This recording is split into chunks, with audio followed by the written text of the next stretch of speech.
Thank you. A very good morning to all of you and wishing you all a very happy new year. Welcome to our channel TechStrength, whereby we are concerned with discussing about GST 2021 turbulence or smooth sailing. So, as sir has told that we are going to discuss about how GST is going to be in 2021. It has already been 3 years that GST has been implemented, and we have seen a roller coaster ride of GST. So now we are discussing that how it is going to be in 2021, because recently there have been so many amendments which are quite stringent in nature. So how it is going to be in 2021? Before discussing how it is going to be in 2021, I would like to introduce the panelists.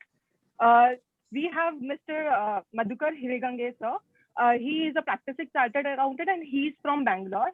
We have Mr. Arun Agarwal. He is also a practicing chartered accountant and he is from Calcutta. And apart from that, we have Mr. Jatin Hazai, who is also an advocate and he is practicing as an advocate. So now my first question would be to Mr. Madhukar Hiregange, sir.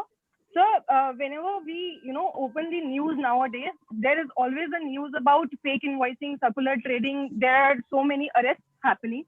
So sometimes professionals are also being forced to, impart the information and everything, and arrest of professionals are also happening around. So what would be your advice to the professionals? How should they deal in such cases? Over to you, sir. Oh, thank you, Neha. I think this is a very serious issue, and what has happened is that in the initial stages, when Arunji and Jatin also were there with us in the council in 2016, we had told government what to do for this, and that was the e-invoicing. That is, the ICA had given suggestion that you go for e-invoicing, and at that time, the CEO of the GST network, Mr. Prakash, who's I think even now he is the CEO, he had mentioned that the internet capability across India is not sufficient. He had said do it in phases also. And finally, internet has not improved in the last 4 years, at least 3 years, 3.5 years, and they have implemented it. So what could have been implemented that time was not done. There is also a lot of things which the GSTN was supposed to do was not possible. The reason is not the fault of GSTN alone. The fault lies with the communication, as usual. Even in our lives, most of the problems we create due to faulty communication. Government is no exception. The CBIC says something, the GST network is unable to follow. That means there is no alignment between those two. There is also a lack of alignment in the CBIC or the lawmaking process itself. See, the lawmaking process is supposed to be the prerogative of the legislature, and unimportant things are supposed to be delegated. It's called delegated legislation. In India, unfortunately, the politicians have given up their right of making laws. So if you look at any of the laws being passed, it is only political, nothing. No, there's nobody who understands what's happening. The bureaucrats are deciding what they want to do, and it is going ahead like that. So there are a lot of fundamental mistakes in the GST law. And when in the indirect tax committee from 16, you can say 17 till 19, we have made around 250 suggestions, in which maybe 100 are fundamental, which required to be changed. But instead of changing them, they have made rules to cover up the deficiencies. And these rules will keep on being challenged, and they are also quite unreasonable. There is a understanding in all democratic countries that the person who is genuine or who is not guilty should not be punished. Unfortunately, in GST, for the last 2 years, the laws are being made in such a way that they are only focused on the law evader.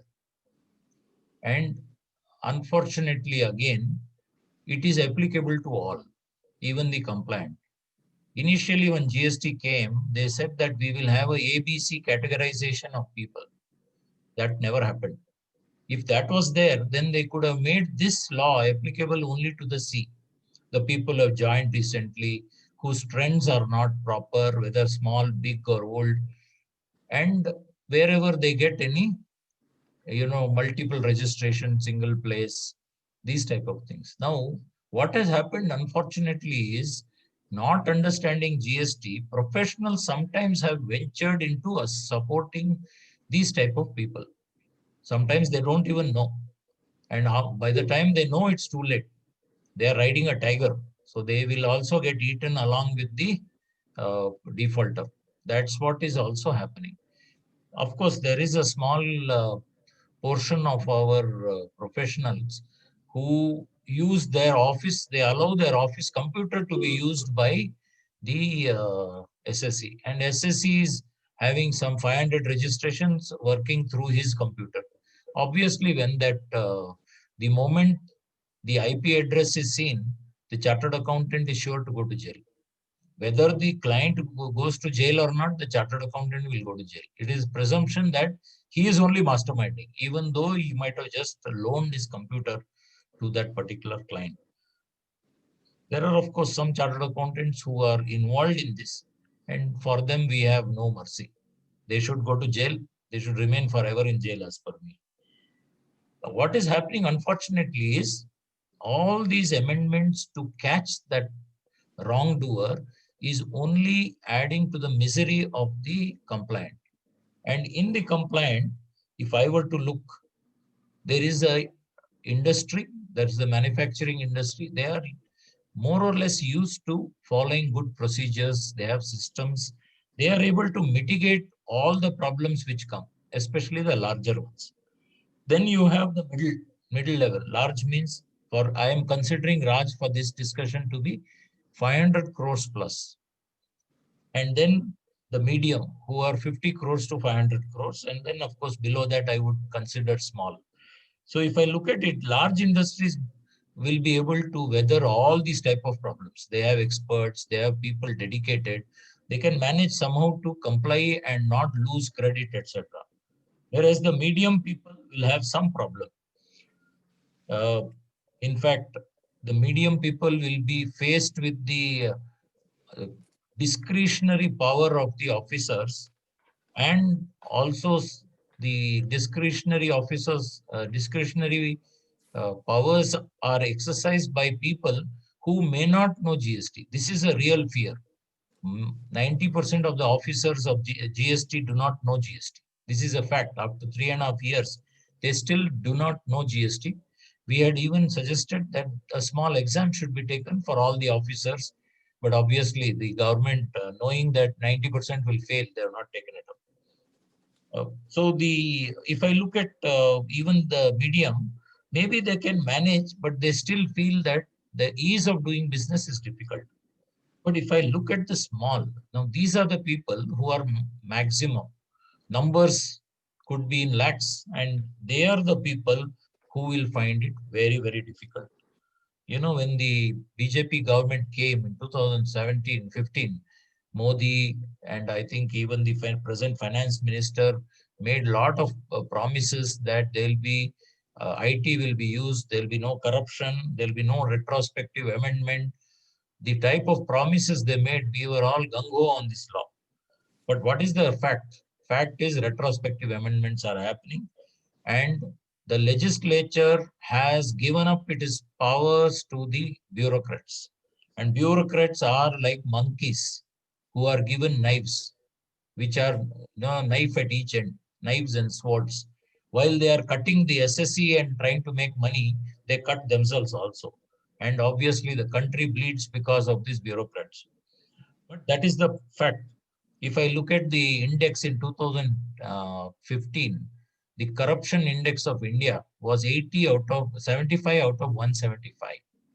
So we would expect in the last 5 years it should have improved, but it has not improved. 2020 transparency, I am using the same index. It is 80 out of 180. So we are still the same.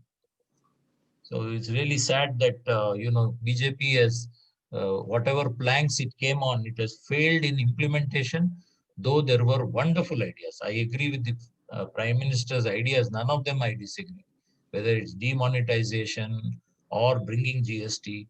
But GST has been, let me say, sabotaged by the bureaucrats totally. And GST network is not able to do anything. And if I look at GST Council, the first 2 years, 1.5 years, I think they worked very well. After that, GST Council, I think, has now become again the bureaucrats' paradise.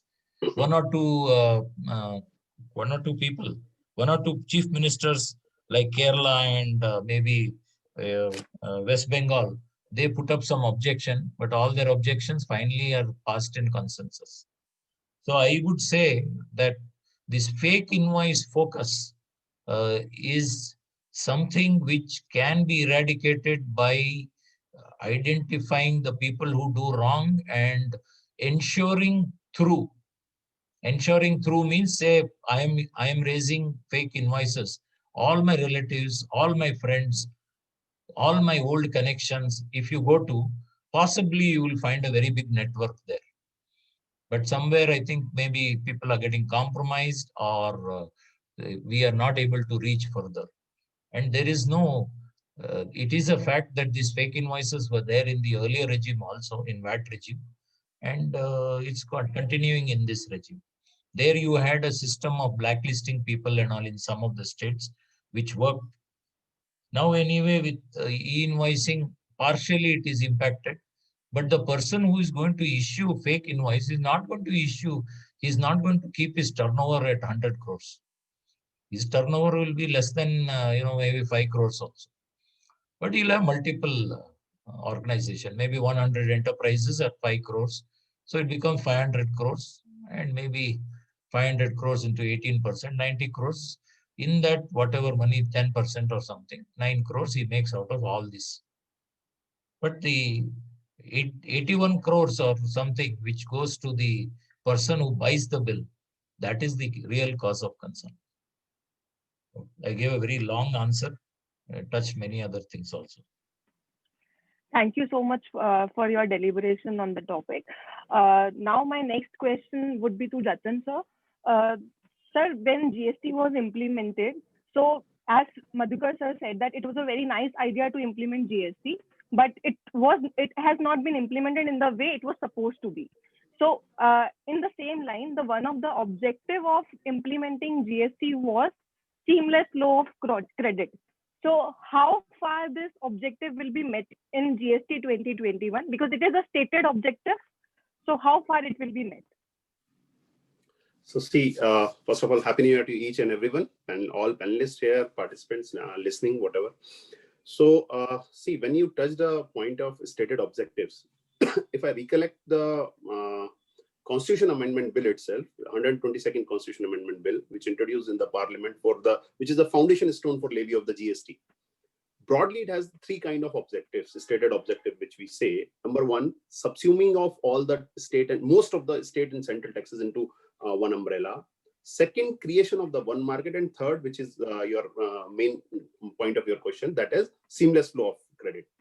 If I talk about first two things, that is subsuming the most of the taxes, it has done, I would say, quite beautifully. Second, creation of the one market, that has also been, I would say, substantially achieved. Now coming to the main question of the third stated objective, which was of basically seamless flow of the credit. I would say from the day of implementation of the GST, this particular aspect has been compromised.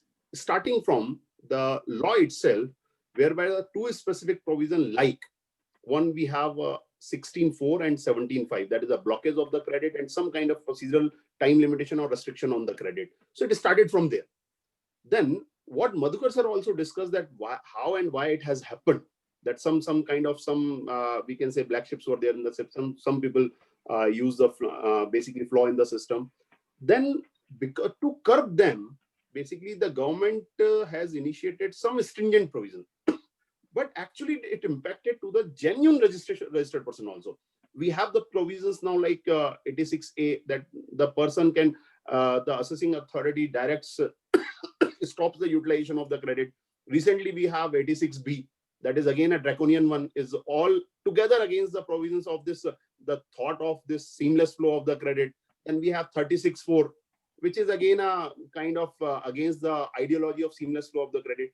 See, I have one thought that this ITC is particularly a tool in the hands of the government so that they are achieving their objective of taxing at the final price. Otherwise, if we recollect the earlier taxation, it was first point taxation.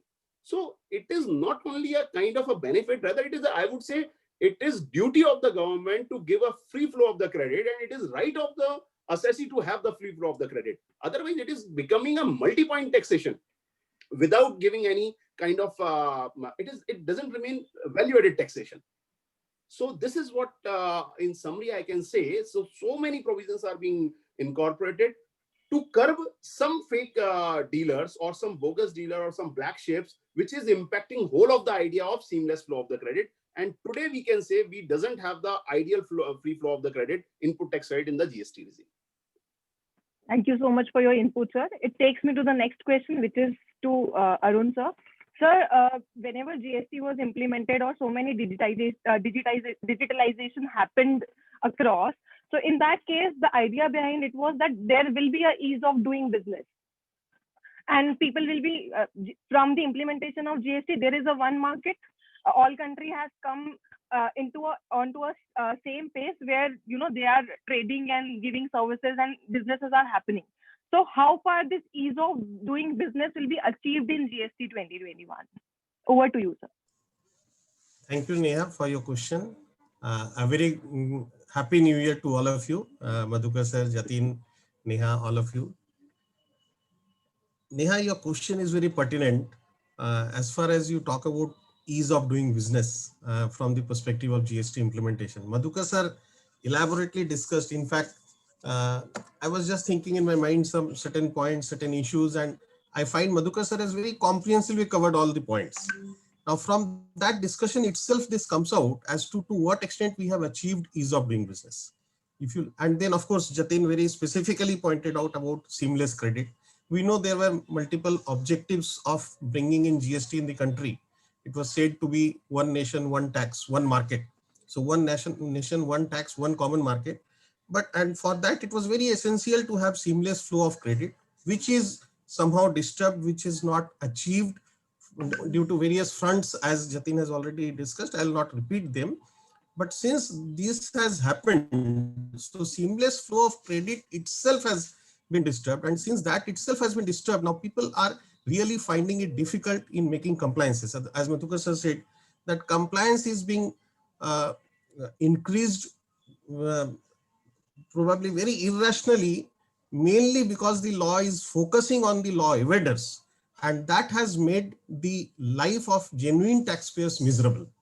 Genuine taxpayers miserable in the sense, I was just thinking, you know, when you have an airtight box, if you put something in an airtight box, this has been something like that. And I would relate it to our federal structure of the country also, when I think a little bit more on this, that because of this federal structure, we have one central government and 29 state governments. So 30 people sitting together on one table and trying to make a law, trying to come with an objective to have unanimous decision. There many decisions are naturally compromised. As Madhukar sir said, that many laws, the laws are being compromised. These compromises are, I find, because of a very big reason is because of this federal structure, because of 30 people sitting together on one table and making the law which needs to be acceptable to everyone. So whenever you find there are earlier empowered committee meetings or now GST council meetings, mostly you will find the decisions there are focusing on how each state or the center for that matter, they would protect their own interest. That becomes a significant part which dominates their mind while making these laws. And then of course this voting politics and all these are definitely there. In India, we have experienced that more than logical reasons, more than economic reasons, more than rational reasons, political reasons dominate the decisions. And accordingly, we call it optics game. So because of optics, like we recently saw in relation to real estate. In real estate, when they reduced or changed the tax structure in real estate with effect from 1st April 2019, they made it simple that 1% for affordable housing and 5% for others. without any input tax credit benefit, which was absolutely against the basic concept or basic framework of GST law. And moreover, most interestingly in that real estate, why I refer to that, the objective was when they said that, okay, it is 1% for affordable housing and 5% for others. So it appears the optic is that the affordable housing is being put in a lower tax bracket. But practically what happened? The affordable housing, they became costlier at least by 1%, if not more. Whereas the others, the costlier properties, they became cheaper due to the GST implication was like that. So this was the situation. So, and that was, I believe that that was quite well, the lawmakers were quite well aware of that. And again, on that, when you go, again, when Madhukar said that the lawmakers actually, who are the lawmakers now? The lawmakers are only the revenue officers, and stakeholders are not being involved, professionals are not being involved. So maybe because of whatever, maybe so many reasons because of which what I'm saying, I'm trying to make a point is that this process is being adopted with a different objective, probably not very focused on actually ease of doing business. And that is why different minds are dominating and different things are coming up, and on a compromise model. And Madhukar sir very rightly said, starting from 2016, sometime in 2016 March onwards, we started this process in the Institute of Chartered Accountants of India Indirect Taxes Committee in the Central Council. And we made very comprehensive suggestions on various aspects of this GST law, and many were not accepted. Of course, many were accepted, adopted also, but many were not accepted, which were very essential, as he said, very basics. So in this process, what happens is when we talk about, again, focus on ease of doing business, you just think in the GST law, what has happened? Seamless flow of credit, Jatin very rightly covered that it has been disturbed. You talk about another objective was another very highly acclaimed benefit of GST was that there would be fast movement of goods. The goods movement will be faster. So say for example, if I just take a very simpler, wild example, that maybe goods, a truck moving starting from Chennai to Delhi, earlier if it was taking say 7 days time, now it will be taking only 3 days time. Why? Because there will be lesser checkposts and all that. But with the way e-invoicing has been implemented, as Madhukar sir said, that it is a very novel idea to have e-invoicing. But the way it has been implemented, and now that the latest one I just saw yesterday only, that they have reduced the validity of e-invoice up to 200 kilometers to only 1 day. So earlier 1 day validity was only for a distance up to 100 kilometers. Now it is increased to 200 kilometers. What is the reason? Already we have so many issues in e-invoicing. There are mechanism of e-invoicing is not really properly in place. There are many situations we are facing where e-invoicing is creating a bottleneck. The movement is getting stuck. Actually, the business movement is getting stuck. So those issues are not resolved, not addressed to so far. And instead of that, you are now reducing the validity of the invoicing. That will further add to the complications. So where is the ease of doing business? Another aspect, if you look at registration, see the most, I would say most notorious as well as most foremost issue is registration. I believe, and you see, I have already seen earlier in Central Excise, Madhukar sir was there in Central Excise, he has been dealing in Central Excise for quite a long time. So up to 2000 in Central Excise, we had, rather before that, we had licensing in Central Excise. And then the licensing was replaced with registration in Central Excise. Then in registration in Central Excise also up to 2000, the law was, there were many requirements, many pre-authentications, various other verifications, premises verification, etc. Those things were there. In 2000, when again, that time also BJP government was there, Yashwant Sinha was our Honorable Finance Minister, he rationalized and simplified the Central Excise law drastically. So in 2000, it was simplified and the registration process was very simplified. And we enjoyed that simplified GST registration, Central Excise registration regime for 17 years. And now we are back on GST. We said that it is going to be a good and simple tax. But on the other hand, if you look at the provisions for registration in GST, the registration provisions itself run into 4 to 5 pages.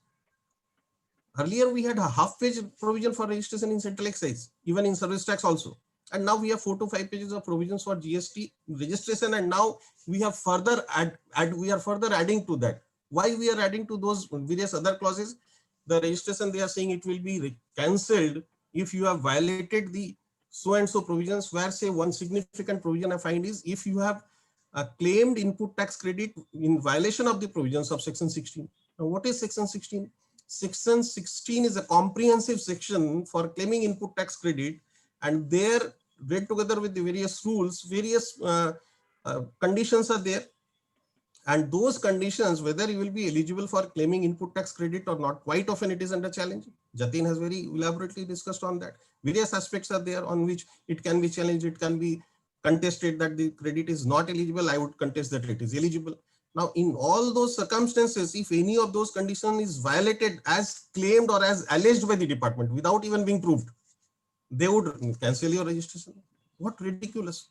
They have also brought in rule 86B, which is again really draconian. And in the guise of rule 86B, again, they are saying that your registration may be cancelled. So this cancellation of registration is becoming a nightmare. That means maintaining my registration, that means to continue to be in business is a nightmare today. That because of various, therefore I said that this airtight box, means like, you know, in Mahabharata, there was a Chakravyu. Chakravyu was formed, and in that Chakravyu, once you enter that Chakravyu, you cannot come out or something like that. So this is a kind of Chakravyu. Once you are into GST registration, then you have to always be very, very careful about kahan pe koi non-compliance ho jayega, kahin pe kuch chhoot jayega, kahin koi deadline miss ho jayega. And once registration is cancelled, that means actually you are in the threat of being out of business completely. So what kind of law we are making? And I find that this is more because of this federal structure, more because of 30 people sitting together on one single table and making the law on compromise rather than considering the ease of doing business. So ease of doing business, I believe this is of course my personal view, very personal view, that ease of doing business is actually, I would rather recall one more thing, one more experience with Madhukar sir earlier in sometime in 2016 or 17 rather, when GST law came. We were discussing that Arun ji, abhi to GST law jis tarah se aa raha hai, apna to practice band ho jaye, because he has been practicing litigation, he has been practicing for last 30-35 years. So litigation practice, he is saying कि अरे इतना simpler law अगर आएगा तब तो litigation खत्म ही हो जाएगा, तो हम लोग का तो practice ही बंद हो जाएगा, because this will be more on compliances. And now we find that this compliances itself is making the business, doing business so difficult that again litigation is inevitable. And now probably Madhukar sir is regularly expanding his team. So that is the situation today regarding ease of doing business. Thank you so much for your inputs on ease of doing business, such elaborative inputs on ease of doing business. Having understood that ease of doing business has been compromised to a great extent, I would like to invite a smaller point from other panelists on the ease of doing business. Then I'll go to the next question, which will be to Madhukar sir. If any of the panelists have any other view about ease of doing business. See, I can say in 2 lines, though Arun sir has already described each and everything in great detail. But I will say in 2 liners. Number 1, for corporates or the foreign companies who are investing in India now, the ease of doing business has increased as compared to earlier era. But if I talk for Indian companies who are concentrated in one state, or they are having a presence at one places, and more specifically a small traders or small manufacturer SME segment. These are the 2 different sets. For corporates and large companies, ease of doing business has been increased. For smaller ones, ease of doing business is not a term to be discussed. This is what I can say in 2 lines. Thank you so much, sir. Now, I also want to say something on the same thing. I think one aspect which is very important is that in the certainty of the law, that means a law which doesn't change too often, lies the safety of the citizens. This is a very golden rule, you can say. And if we apply that rule to GST, it is absolutely uncertain law, because now it is in the hands of the bureaucrats. Delegated legislation, they are putting rules left, right, and center without application of mind, without getting cleared by the industry. Very important point which Arunji also mentioned. Industry is not involved, professionals are not involved. They simply put a law and then they push it through, And when a lot of widespread unrest is there, people lose their businesses, then they go and amend. So I think that is one issue. And the other issue is our judiciary also. Unfortunately, our system of dispute resolution in India is very, very slow, exceedingly slow. Everywhere, a lot of time is there. Even if somebody goes to the High Court because of some urgency, if there is an alternative remedy, the High Court does not cannot take it. And even the high courts across India more or less have judges who don't understand GST law. And there is no specialization as such for the judges. They look at the law as it stands. And therefore, very few states have competent, I can't say competent judges, judges who can appreciate GST. And I think only Gujarat and Delhi, if I have to say, have some semblance of reasoning coming in. And you find that the department's penchant to take everything to the Supreme Court means that whatever circulars they put in place, right, wrong, absolute trash, useful, all of them have the same value. Because till it gets squashed, you have to follow the circular. People like Jatin, Arun, and me will say, no, this circular is against this section and all that. But does the client get the relief? No. And therefore, ease of doing business by this circular-based tax administration, very poor. I would say tax terrorism is 100% back. The errant officer is minting money as he did prior to GST. When GST came, almost 80% drop in the corruption was there. Now I think, I don't know whether, whether I can say that again. Maybe the corruption is back to the old levels. So ease of doing business obviously is gone. Yeah, you can go to the next question. Yeah, thank you, sir. Actually, now what happens is nowadays, whenever the show cause notices are being issued to the taxpayers, so earlier when we used to see that show cause notices used to be very reasoned, allegation was proper on the assessee, and accordingly the assessees were, contesting those allegations. Nowadays, what is happening is whether the matter is pertaining to transitional credit or GSTR 2A mismatching, whatever may be the case, in that case, only one liner show cause notice is being issued by the authorities. So what would be your advice in that case, that how the professionals should, deal with such kind of show cause notices? This question is from Madhukar, sir. Over to you, sir. Yeah, I think what you have observed is correct. But I think in the southern states, they give one para instead of one line. But that also doesn't give all the valid reasons. They simply say you have not followed. And the bland statement without a query. However, remember that the SSC has to protect himself. Only the vigilant can survive in this world. If you are negligent, you are going to end up with a demand which is fastened and confirmed on you along with penalties which need not be so.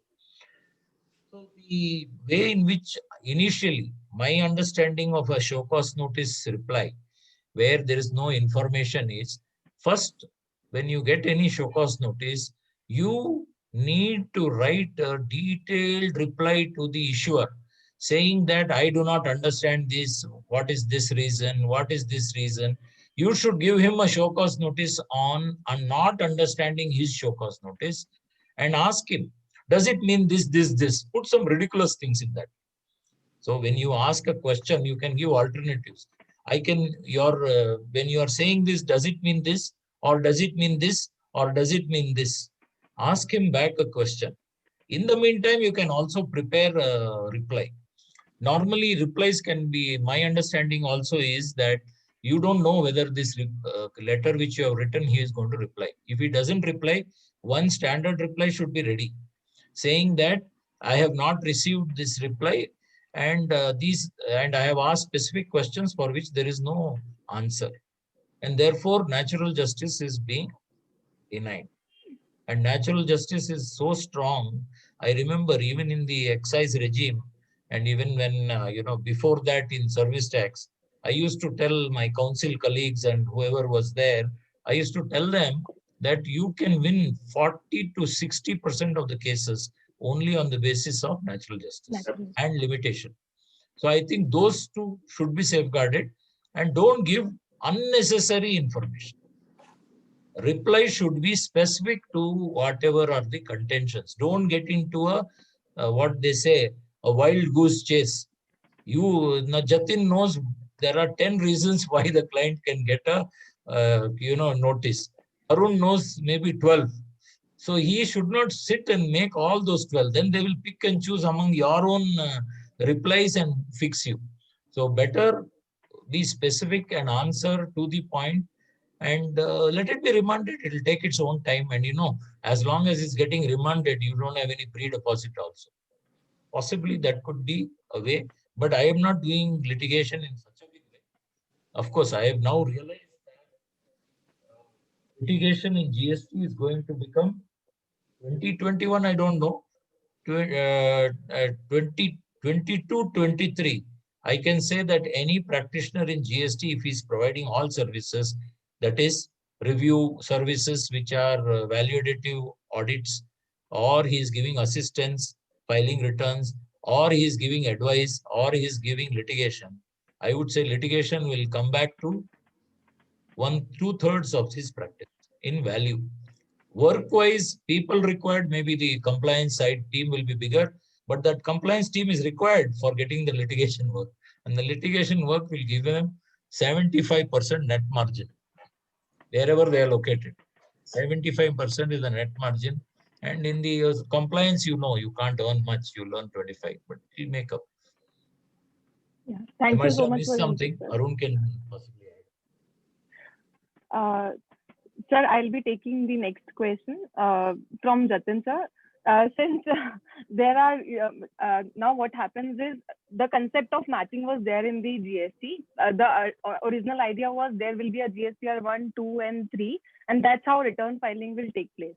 But now, since GSTR 2 is not implemented and GSTR 3 is not there, GSTR 1 and GSTR 3B are in isolation. Some kind of matching has started now, but earlier it was in isolation.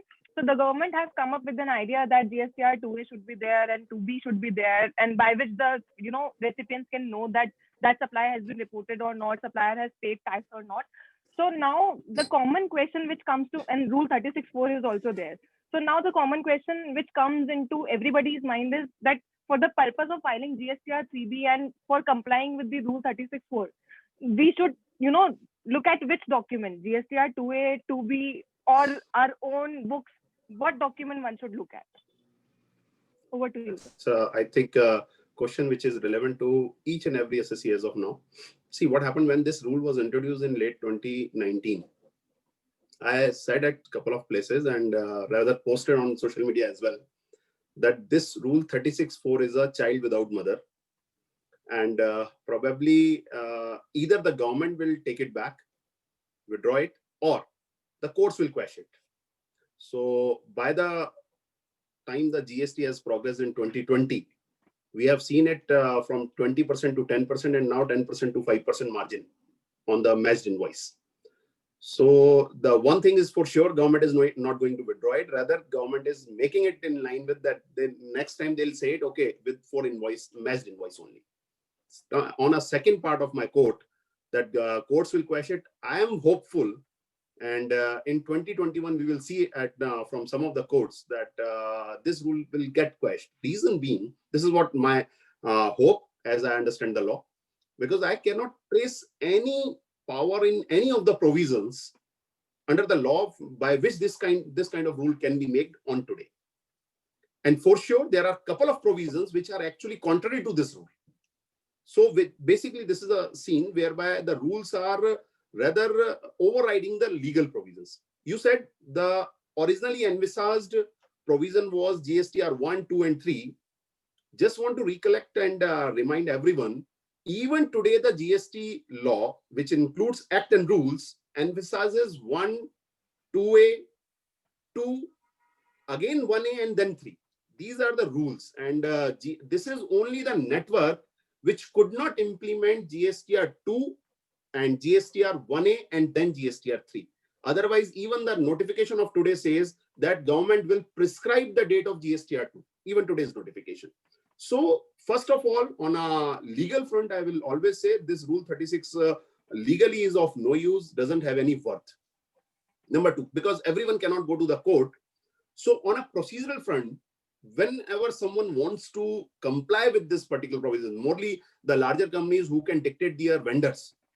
So now the question comes whether it is GSTR 2A or 2B.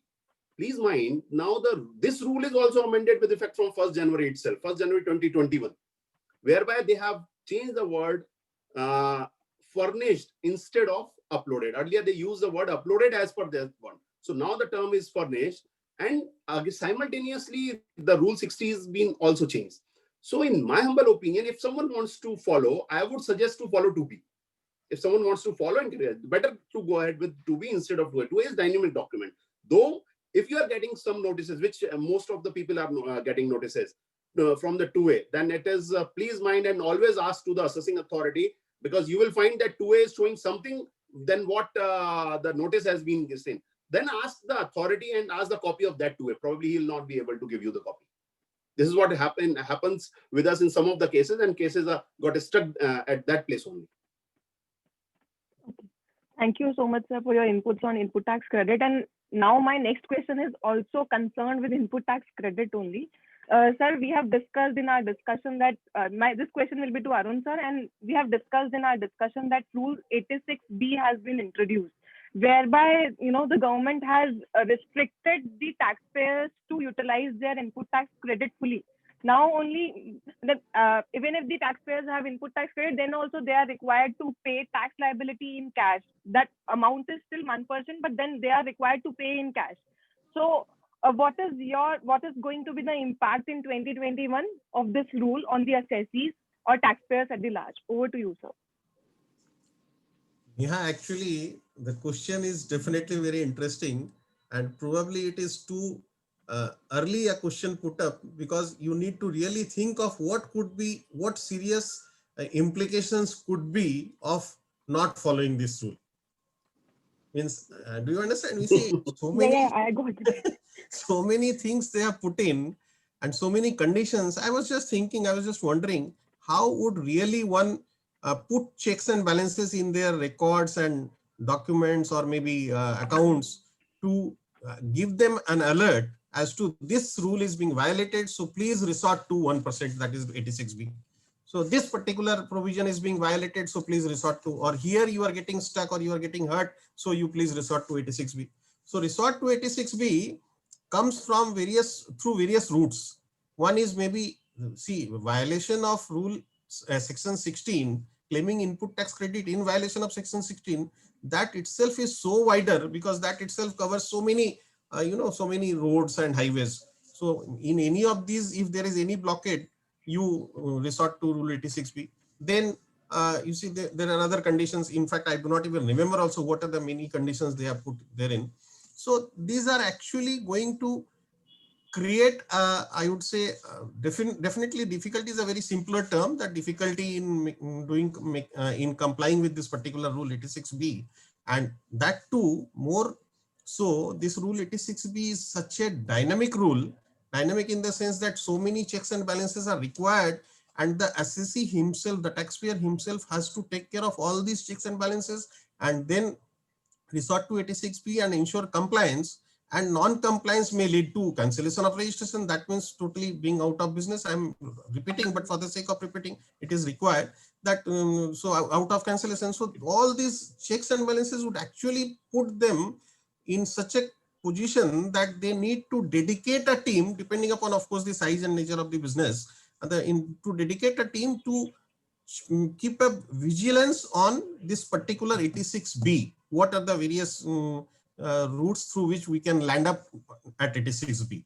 And this will actually shift their focus from the actual business, from the actual compliances, from the value addition to compliances and continuing to be into business. So that this Rule 86B, I really believe, is very horrible kind of rule they have made. And of course, they are saying, many people I find in various professionals forums, etc., people are saying that this should not be an issue for the genuine taxpayers. How could it be? I am genuine, but I need to ensure that this, because genuinity or ingenuity, that has become very subjective. It is not an automatic concept. Had it been through GSTN like auto-populated concept, had they given me an auto-populated alert that you see you are being hurt by Rule 86B, so please take care, I could have understood. But even that is not possible, because where Section 816 has been violated or where the other violations are there, those checks and balances are to be put in place on my own. And putting those checks on my own through some automatic route by whatever means, maybe by customizing, you cannot even customize your software, or you cannot customize your hardware or your even books of account physically to give you an alert that Rule 86 is being hurt. So that is the biggest concern to my mind. Compliance of Rule 86 itself will become a nightmare, I say. I repeat that. Thank you so much, sir, for your inputs. If anybody has any other view about it, they can give their inputs. And after that, we'll have to wind up the session due to time limitations. So if anyone has any other input regarding Rule 86B, we can take up that. Sir, you are on mute. Madhukar sir, you are on mute. Yeah, I got it. I have only one point that while this news is terrible for the businesses, especially the SMEs, whether it is the restrictions in credit, registration requirements, or the biggest problem that the mind change of the officers has not changed, especially the state GST officers. I think the corruption levels among them is 90+%. So I don't know how we can have the fence, which eats the crops, guarding the fence. This is a very important thought process. The only good thing is, I think I am looking at one, the officers are going to mint money on the side, and the persons who are involved in GST practice, the advocates and the chartered accountants like Jatin, Arun and me, for us, we don't have to worry. In fact, now I am thinking of making a legal wing throughout India. Already from 1st April, I am starting a legal firm, because the legal side of it is going to be so much more. And our target is not 1 or 2 crores. We are looking at some 30-40 crores in the next 3 years. So it is sad, but that is the fact now. Yeah, that's it. I don't want to say anything more. Not on 86B, but I have a small suggestion or advice if for all my professional friends, colleagues, brothers, sisters. So Madhukar sir has touched at the initial. See what happened. What I have seen is professionals do get involved in the work of the businessman more than what it is required. So I will always say that please draw a line between your professional duties, whatever you are executing, and what is expected. So don't ever cross that line. For example, if you are appointed as an auditor, then you are supposed to audit the financial statements, or maybe there's some reports which are in front of you. Then you are not supposed to prepare those financial statements or those basically statements. Number one. If you are being appointed or assigned for filing of the return, then basically it is the data coming from the company side, and then you are maybe verifying it from the different wayouts and then processing it. That making invoices is not your job. Just like Madhukar sir has touched that your IP address is being used, I am just detailing it a bit so that you should know where your professional duties ends and don't step into shoe of the businessman. So that will actually save most of the professional from these harassments, which people are facing, a couple of people are facing nowadays unnecessarily without being involved. So with this, I think I can conclude it from my side. Neha, if you can permit, I may take another 1.5 minutes or so. Maybe. Yeah, sure. Yeah, actually, this was a very effective discussion, I would say. Madhukar sir raised very basic issues, which often actually agitates my mind. He was talking about alignment of thoughts of the lawmakers and the law implementers. There is a huge gap between this. And he was also talking about or maybe insufficient education or insufficient knowledge on the part of the officers, GST officers. In fact, I have also through my experience of interacting with various officers, many officers, I'm not talking about 1, 2, 5 or 10, many officers in last 3.5 years, not in last 3.5 years, in last 1 year. That means after implementation of 2.5 years of implementation of GST, I still find I have not come across a single officer who has actually read the GST law. He has not read the definition of section 7 and supply in section 7. He has not the provisions of section 16. He has not the provisions of section 15 read together with the rules. He has not read the provisions of interstate supply or intrastate supply, what are the conditions and all that. This way I'm talking about specifically, he has not read the provisions of even. So when that is the situation, a suggestion from our side should go to the government. We may make a communication through this interaction, through this panel discussion only, that education of the officers to bring in accountability. Of course, accountability is a very larger issue, but before accountability, even educating the officers on the GST law specifically, that is very essential. And for that, a very specific suggestion is made by Madhukar sir. That is, even you should conduct an examination of the officers to check their level of knowledge on GST law. That I find is a very realistic suggestion. Whether government would implement it or not, or whether there are possibilities of or not, that is a different issue. But that is what is required. That one message I wanted to communicate through this panel discussion. Thank you. Thank you so much, all the panelists, for your valuable time and inputs on the topic GST 2021 turbulence or smooth sailing. And what I can, briefly say about the discussion which we have done is that GST 2021 is still going to face some turbulences, and smooth sailing is still far away, which we are going to, which we are expecting and taxpayers are expecting. So thank you so much for your valuable time and input. I extend my gratitude to all of you. And thank you so much, viewers, for watching this. Wishing you all a happy new year again. Thank you. Thank you. Thank you, and have a wonderful year. Thank you, sir. Same to you. Same to you.